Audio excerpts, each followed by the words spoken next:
3,578 team days के माध्यम से 73,61,323 घरों का सर्वेक्षण किया गया, सर्वेलेंस किया गया, और जिसमें 3,69,87,490 लोगों का सर्वेलेंस किया गया है।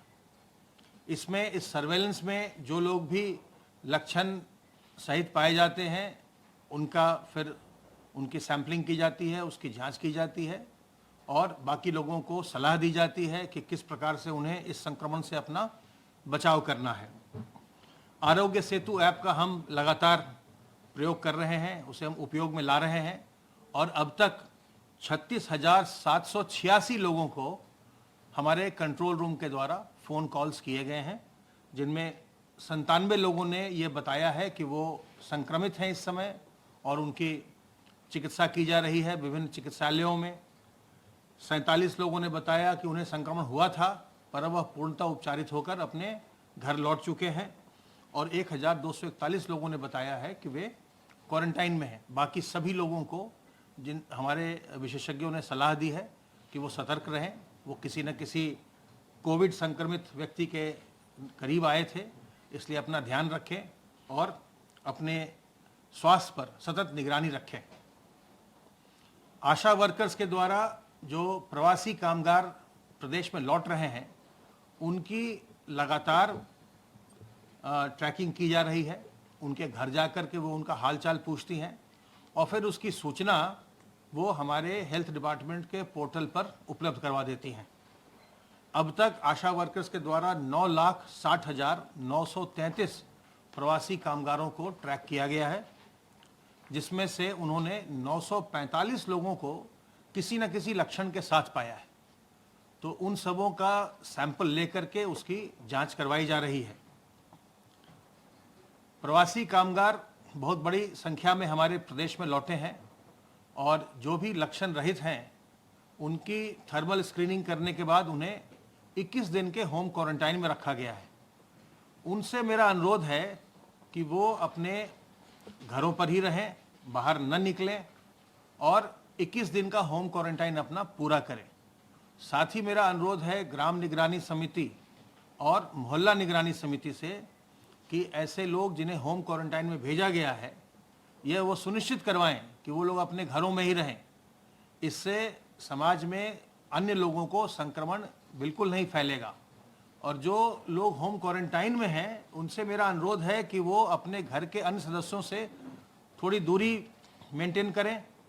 जो खास करके जो बुजुर्ग हों, जो पहले से बीमारी जिनको हो, कोई डायबिटीज़ हो, हाइपरटेंशन हो, कैंसर हो, किडनी की बीमारी हो, लिवर की बीमारी हो, इन लोगों से दूर रहें। और उसके अतिरिक्त गर्भवती महिलाओं से और छोटे बच्चों से दूर रहें ताकि इन्हें किसी प्रकार का संक्रमण न होने पाए। और आपके माध्यम से मेरा सभी लोगों से अनुरोध है कि हमें जो बुजुर्ग व्यक्ति हैं, जो गर्भवती, उनसे हमें दूरी मेंटेन करनी चाहिए, उनसे हमें दूर रहना चाहिए, क्योंकि जब उनको संक्रमण होता है तो ये देखा गया है कि उनको संक्रमण से फिर बाद में बड़ी परेशानी होती है। जो लोग बिल्कुल स्वस्थ हैं उन्हें संक्रमण होने के बाद भी वो उपचारित होकर वापस अपने घर चले जा रहे हैं, लेकिन जो लोग बुजुर्ग हैं या पहले से कोई बीमारी है उनको जब संक्रमण होता है तो उनकी तबीयत खराब होने लगती है। तो इसलिए हमें ये ध्यान देना है कि हम इन लोगों से दूर रहें, इनको हम किसी भी हालत में संक्रमित न होने दें।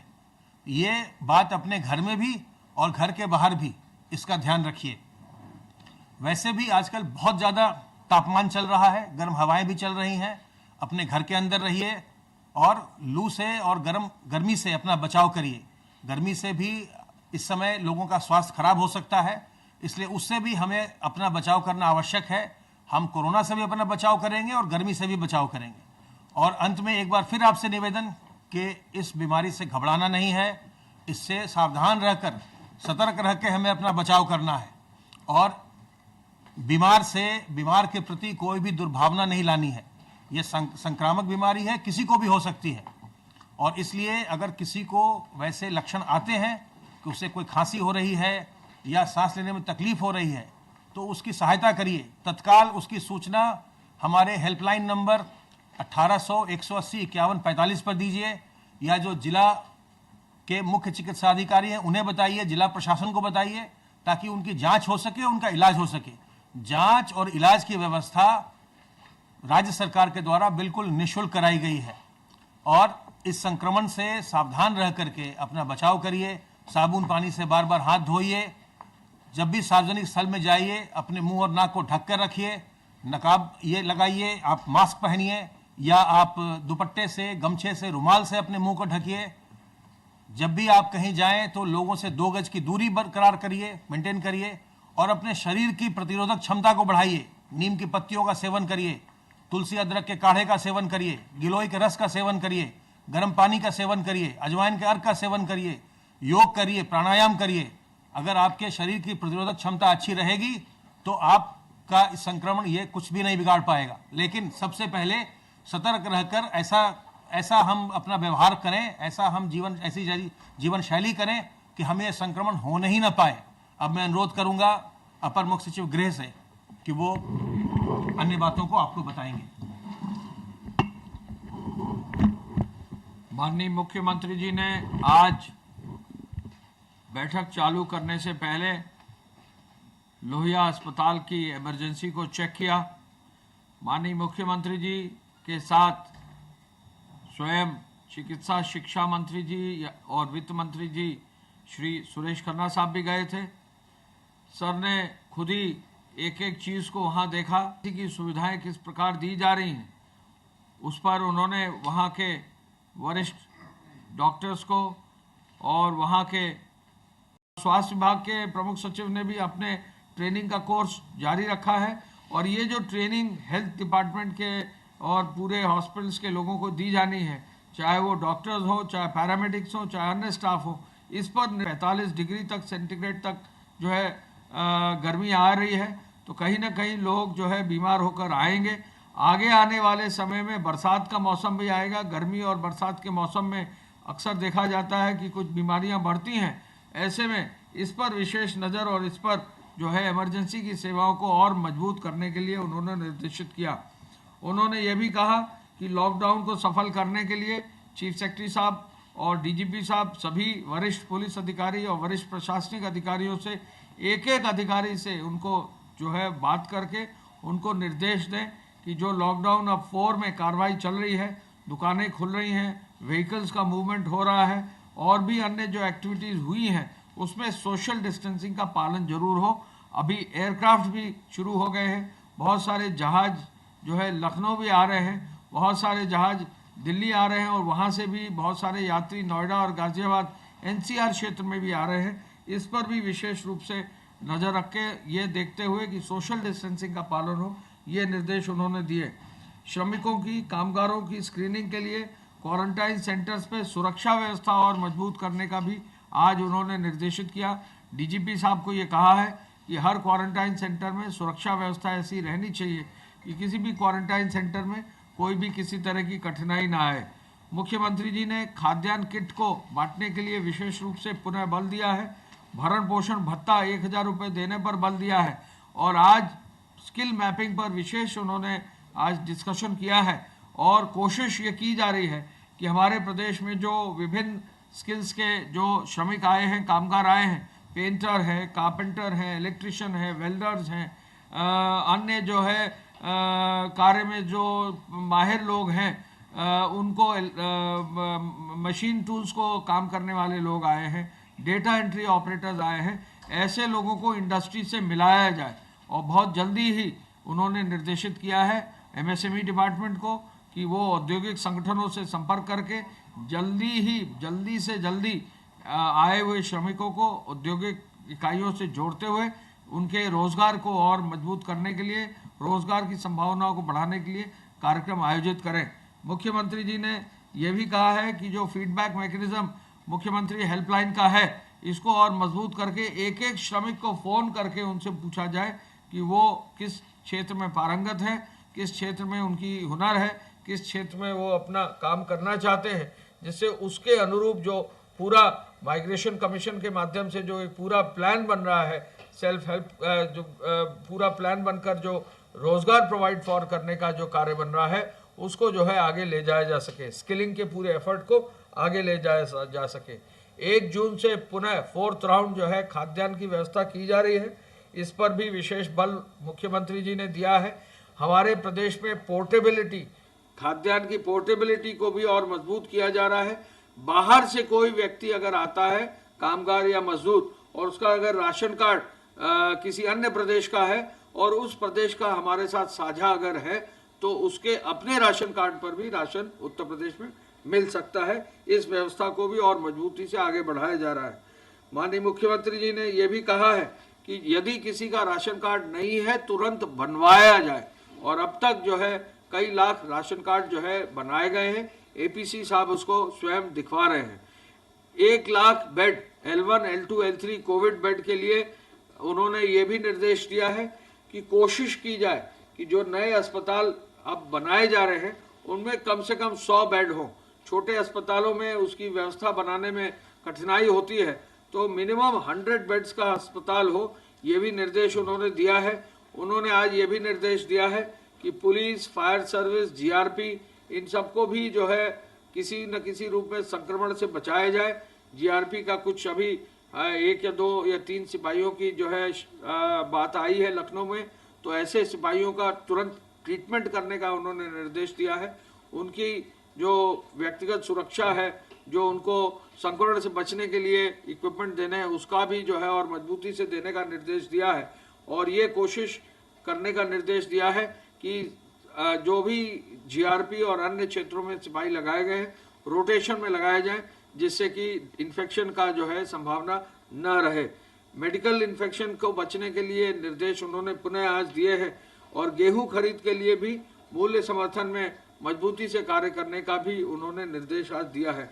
आज जो है इस समय तक अब तक जो ट्रेनों की आने की सूचना है, लगभग 1335 ट्रेनें जो है 1337 ट्रेनें करीब आ चुकी हैं।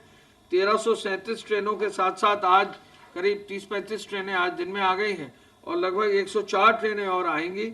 और साथ साथ अब तक हम लोग 1511 ट्रेनों के लिए व्यवस्था कर चुके हैं, जिसमें से 1337 आ चुकी है। आज जो है 30 या 35 ट्रेनें और आ रही हैं और 176 ट्रेनें अगले 1 या 2 दिन में और आ जाएंगी। गोरखपुर ऐसा जनपद है जो पहला जनपद है जिस पूरे देश में 200 से अधिक ट्रेन जहां एक स्टेशन पर आई होंगी। प्राप्त करने वाले जनपदों में जो है गोरखपुर 219 ट्रेन के साथ 2,77,000 लोगों को आज तक रिसीव कर चुका है, सुरक्षित घर पहुंचा चुका है। ऐसे में गोरखपुर के साथ साथ लखनऊ में आज तक 89 ट्रेन आ चुकी हैं और जौनपुर जैसे जनपद में भी जो है 99 ट्रेन आ चुकी हैं। बलिया में 64, प्रयागराज में 58, प्रतापगढ़ में 65, रायबरेली में 20, वाराणसी में 89, मऊ में 44, गाजीपुर में 31, सुल्तानपुर में 23, हरदोई में 18, आजमगढ़ में 33, अयोध्या में 33, गोंडा में 63, अंबेडकर नगर में 21, बस्ती में 67 और इसके साथ साथ देवरिया में 88 ट्रेनें आई हैं। कुल मिलाकर 1337 ट्रेनें आई हैं और इस आधार पर सबसे बड़ी संख्या में लोग उत्तर प्रदेश में आए हैं। गुजरात से अब तक 474 ट्रेनें आ चुकी हैं। महाराष्ट्र से आज तक 297 ट्रेनें आ चुकी हैं। पंजाब से आज तक 216 ट्रेनें आ चुकी हैं। तेलंगाना से 23 ट्रेनें, कर्नाटक से 52, केरल से 11 ट्रेनें आ चुकी हैं, आंध्र से 10, तमिलनाडु से 26 ट्रेनें आ चुकी हैं, मध्य प्रदेश से 2, राजस्थान से 34, गोवा से 17, दिल्ली से अब 89 ट्रेन आ गई हैं। और दिल्ली से भी अपील की जा रही, जो भी लोग दिल्ली में हैं कि वो तुरंत आज कल परसों में ट्रेनों का जो है सहारा लें। ट्रेन काफ़ी मात्रा में अवेलेबल हैं रेलवे स्टेशन पे। लोग जरूर अवश्य जो है रेलवे का ट्रेन का सहारा लेकर घर आना अगर उनका है तो निश्चित रूप से वो जरूर आए। छत्तीसगढ़ से 1, पश्चिम बंगाल से भी ट्रेनें आना शुरू हो गई हैं। उड़ीसा से 1, त्रिपुरा से 1, हिमाचल से 1 और असम से भी 2 ट्रेनें जो है हमारे प्रदेश में आई हैं। आने वाले लोगों की संख्या में अगर हम देखें तो बहुत भारी संख्या में लोग एक एक जनपद में आ रहे हैं और सबसे अधिक संख्या सिद्धार्थनगर जिले में 1,47,000 लोग 26 तारीख तक आ चुके थे, यानी कल तक जो है 12 बजे तक आ चुके थे। महाराजगंज जैसे जिले में 1,03,786 लोग आ चुके थे, और इसी तरह से सहारनपुर जैसे जनपद में 68,000 लोग आए हैं, सीतापुर जैसे जनपद में 50,000, सुल्तानपुर में 51,000, इसके साथ साथ जौनपुर में 61,000, हरदोई में 58,000, गोंडा में 83,000 लोग आए हैं एक ही जिले में, और बस्ती में 72,000 लोग आए हैं, बलरामपुर में 70,000 लोग आए हैं, बहराइच में 94,000, आजमगढ़ में 68,000, अयोध्या में 48,000 और अंबेडकर नगर में 52,000। काफी मात्रा में लोग जो है प्रत्येक जनपद में आ रहे हैं। तो इनके लिए पूरी स्किलिंग की व्यवस्था, इनको रोजगार देने की व्यवस्था, इनके भरण पोषण की व्यवस्था, इनके स्वास्थ्य की जो है व्यवस्था, इनके स्वास्थ्य की चिकित्सा की व्यवस्था, और इन सब कार्यों के लिए आज पुनः मुख्यमंत्री जी ने निर्देशित किया है।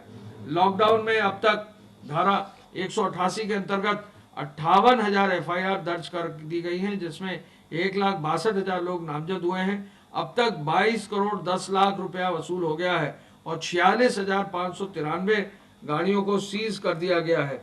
हम ये भी आपको बताना चाहेंगे कि आगे आने वाले समय में मास्क पहनने पर भी कार्रवाई सख्ती से की जा रही है, और अब तक शायद 13,000 से अधिक जो है मामलों में चालान करके जहां भी लोग मास्क नहीं पहने उसको पहनने का निर्देश दिया है।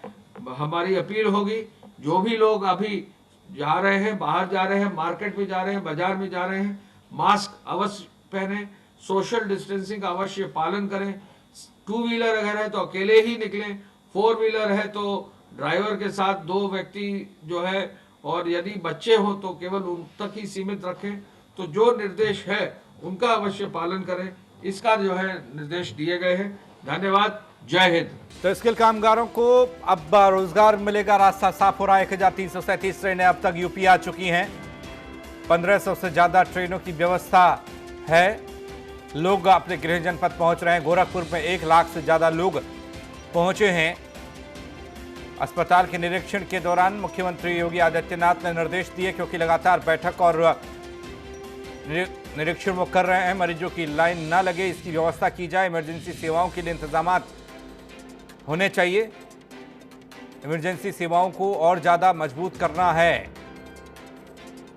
ट्रेनिंग को लगातार जारी रखने के निर्देश दिए गए हैं। मुख्यमंत्री योगी द्वारा मंत्री और अधिकारी अस्पतालों का निरीक्षण करें कि वहां पर किस तरह की व्यवस्था है। क्वारंटीन सेंटर की सुरक्षा जरूरी है। सोशल डिस्टेंसिंग का सख्ती से हो पालन। मुख्यमंत्री योगी आदित्यनाथ ये चाहते हैं प्रवासी कामगारों को यूपी में ही रोजगार मिले, ये लक्ष्य रखा है। उत्तर प्रदेश की सरकार ने स्किल कामगारों को इंडस्ट्री के संपर्क में लाया जाए, ताकि उन्हें पता लग सके कि कहां से उन्हें रोजगार मिलने वाला है।